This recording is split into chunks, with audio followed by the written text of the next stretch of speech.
следващите минути ще си говорим за ефективното използване на ресурсите. Темата за рециклирането и повторната употреба на отпадъците отдавна е на дневен ред в Европейския съюз. Сега ви предлагаме да видите повече за инициативата в едно много кратко видео. This is the story of a man, a good man. Ouch! Well, a good day to you too. Condemned to spend a life in the streets. His fate? To be treated with disgust. It's a dog's life. He is precious, and yet he is being ignored. Hasta la vista, lady. He could make the world a better place, but he suffers disrespect. Until one day, he stood up. I am not trash. I have inner values. Well, technically speaking, he was pulled up. Generation Awake presents Impulse Inga, Chubby Charlie, Routine Robbie, and Rubbish.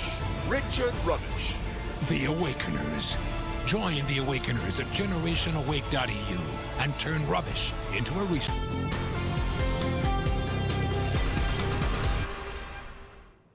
Как нашата страна се включи в кампанията Будно поколение и как използваната хартия, стъкло, платове и други предмети от бита оживяват в произведения на изкуството. Сега ще разберем от Виктория Иванова и Михаил Върбанов. Здравейте и добре дошли! Здравейте! Някои срещу пластмаса раздават книги, вие правите красиви неща. От пластмаса От или пластмаса. други непотребни Точно неща. така. Точно така. Това е идеята на тази кампания и на конкурса, чийто финалист е Михаил, заедно с още един негов приятел, в който подготвиха нещо като екипна работа. Тази кампания стартира още през 2011 година. Това е кампания на Европейската комисия за ефективно използване на ресурсите, на природните ресурси, които са изчерпаеми, така че да ги използваме с мисъл, да не ги изхабяваме по-бързо и да използваме неща, които смятаме за отпадъци като ресурс. Това е и акцента на кампанията тази година. Кампанията се случва в България, Италия, Литва и Франция паралелно в рамките на 6 месеца. Като акцент е един конкурс Стани Awakener, който ние проведохме преди няколко месеца. Вече сме на неговия финал, излъчихме победители и всъщност финалистите взели участие, които бяха дизайнери и любители или просто хора с творческа нагласа и идея как от нещо непотребно да направят нещо полезно с нов живот, се включиха. В България имаше 47 кандидатури на предмети, ние сме донесли някои от тях при вас, които вдъхват нов живот на нещо, което изхвърляме в кофата за боклук. Айде да ги покажем тези неща, защото на пръв поглед един стар, някога използван и увехтял предмет може да се превърне в нещо хубаво. Тук едно и там още две. И към победителя да насочим вниманието си. Той е финалист. В България излъчихме от тези 47 кандидатури 13 финалиста, които ще покажем от утре в една изложбена зала в Академията по филмово и театрално изкуство. Всички 13 предмета финалисти. Тук е един от тях. Той е творение на Михаил и неговия приятел. Той ще разкаже малко повече за проекта си. Това е стар пожарогасител, който е превърнат в аквариум. В него има истински живи рибки. Ние ги видяхме да плуват. Колко време ви отне създаването на този аквариум? Ами около 2 месеца някъде отне. Цялата направа. Търсенето на материалите, на стъклото, на всичко от 2 месеца. А как се ражда идеята да създадеш от един използван пожарогасител нещо, което може да бъде спокойно сложено във всеки един дом като акцент, като интериорно решение? Ами ние по принцип се занимаваме с това от около 4 години и имаме група за дизайн, която точно с това се занимава и вече имаме опит. И създаваме такива, вдъхваме нов живот. И точно вдъхването на нов живот в буквален смисъл решихме да го направим. Като сложиме рибките в аквариума. Има ли опасност природозащитниците да ни обвинят за тези рибки? Не, няма опасност. Добре. И какво е? Една сутрин се събуждате, виждате пожарогасителя и си казвате, защо да не го направя аквариум? Или как да му вдъхна нов живот? Не, една сутрин, една седмица се мислеше върху пожарогасителя как може да се преобрази и да му се върне стария живот, защото бяха го приготвили за хвърляне.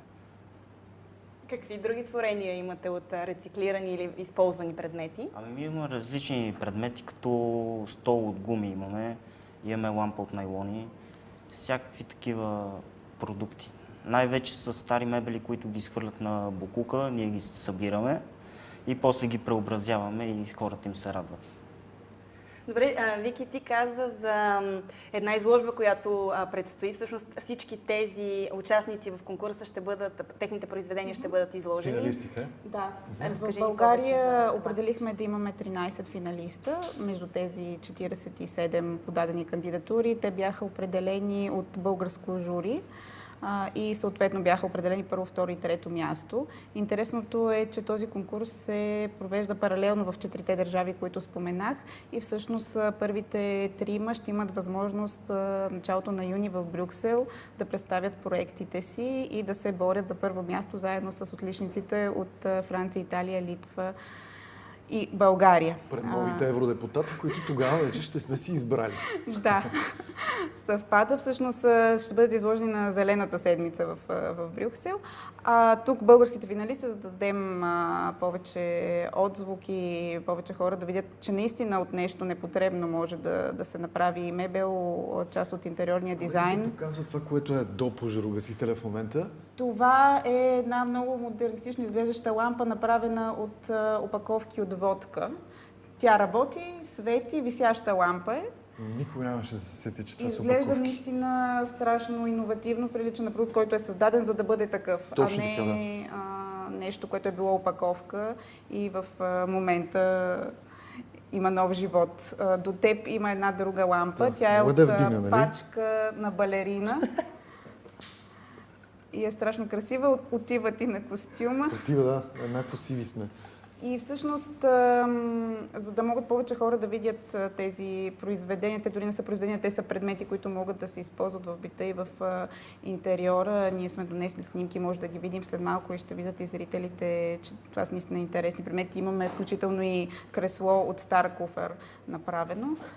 Ще бъдат изложени в надвис, в изложената им зала от утре. Утре правим официално откриване на изложбата и тези предмети ще могат свободен достъп да бъдат видени и може би да вдъхновят всеки един от нас, че може в нещо, което мисли да изхвърли на боклука, да види потенциал за Ще нов бъдат ли предмет. продавани след това тези предмети? Не. Тези предмети ще си останат в техните собственици, защото те са ги създали така, че да могат да ги ползват в дома си. Според мен, ако тръгнете да ги продавате, няма да е малка печалбата. Това е интересно, защото още в началото на проекта ние тук в България се сблъскахме с един, ако мога да го нарека, проблем. В другите 4 държави модела за повторно използване на ресурсите, рециклиране и редизайн е доста добре познат и там има изградени малки бизнес модели, които работят. Тоест артисти и творци произвеждат нещо от отпадъци и го продават. За пример, в Великобритания има компания, която произвежда различни аксесуари и USB-та от стари скейтбордове. Една холандка прави от вестници и списания интериорни предмети и кошове. Страшно интересни примери има и тези творци наистина продават. Малък бизнес модел имат, но успяват да продават, докато в България нямаме такива примери. Ако някой прави нещо, то е за домашна употреба и само защото има желание и творческа насоченост за това. Колеги, дали ще имаме възможност само да пуснем снимките, които имаме на рециклираните предмети, ако сме готови? Ако не, ще си... аз искам вече ги виждаме. Което видяхме преди малко. Мишо, ти смяташ ли да се занимаваш и в бъдеще с подобен тип дизайн и да го превърнеш в своя професия и съответно да продаваш тези предмети и да печелиш от това? Да, мисля да се занимавам и не случайно създадохме с Борислав Гинов, който двамата направихме аквариума. Създадохме група за дизайн барака, която с това точно се занимава. Само с такива стари предмети и вдъхването на нов живот в тях. Има ли интерес? Хората възприемат ли подобен тип изкуство? Интерес има, радват се, идват на изложбите ни, но до сега нищо не сме продали, за жалост. Стискаме ви палци да успеете, защото си струва. Какво виждаме сега? Тези рокле са от хартия. От хартия. Вестници?